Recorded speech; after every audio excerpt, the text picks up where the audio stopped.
ഇപ്പം തന്നെ ഞാൻ പറയാം, ശ്രീ കാന്തപുരത്തിൻ്റെ യാത്ര വളരെ നല്ല രീതിയിൽ അദ്ദേഹം സംഘടിപ്പിച്ചു. ഒരു സമുദായ ഐക്യത്തിൻ്റെ അന്തരീക്ഷം ഉണ്ടായി.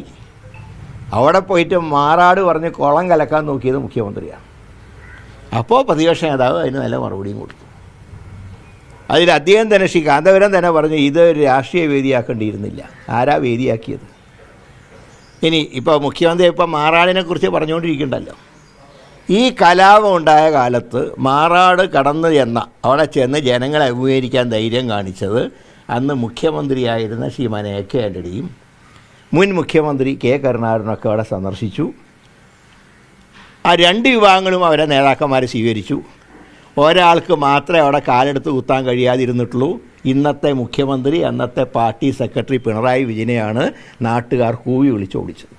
മാറാടിനെ കുറിച്ച് പറയുകയാണെങ്കിൽ കുറേ ഞങ്ങൾക്കും പറയാനുണ്ട്. ഈ സാമുദായിക നേതാക്കൾ പറയുന്ന കാര്യം ജനങ്ങളെ സ്വാധീനിക്കില്ല. കാരണം വെള്ളാപ്പള്ളി ഇന്നലെ പറഞ്ഞത് നായാടി മുതൽ നസ്രാണി വരെ ഒന്നിക്കാൻ പോവുകയാണ്.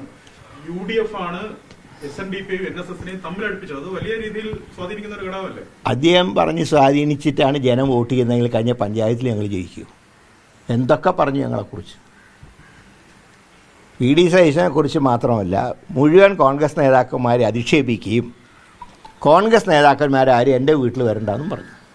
എന്നിട്ട് ഞങ്ങൾ ജയിച്ചില്ലേ? ഞാൻ പറയാം, ഒരു വ്യക്തിയെ നമ്മൾ വിമർശിക്കുമ്പോൾ ആ വ്യക്തിയുടെ പ്രവൃത്തിനെയാണ് വിമർശിക്കുന്നത്, അല്ലാതെ വ്യക്തിയുടെ ജാതിനെയല്ല. അങ്ങനെ നോക്കുകയാണെങ്കിൽ ആർക്കും ആരെയും വിമർശിക്കാൻ കഴിയില്ലല്ലോ. ഇപ്പം ഞാൻ മുഖ്യമന്ത്രിയെ വിമർശിച്ചാൽ അപ്പം ഞാനൊരു ഈഴ വിരോധിയാവൂ.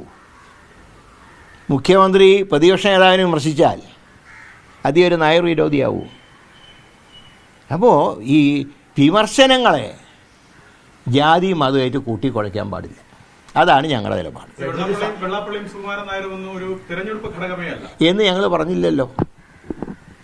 അവർക്ക് യോജിക്കേണ്ട കാര്യം, അവർ രണ്ടുപേരും യോജിക്കുന്നത് സമുദായ സൗഹാർദ്ദത്തിൽ നല്ല എന്നുള്ള അഭിപ്രായം എനിക്കുള്ളത്. പിന്നെ അത് അസംബ്ലി ഇലക്ഷൻ വരെ നീളുമോ എന്നുള്ളതിനെക്കുറിച്ചൊന്നും ഞാൻ അഭിപ്രായം പറയുന്നില്ല.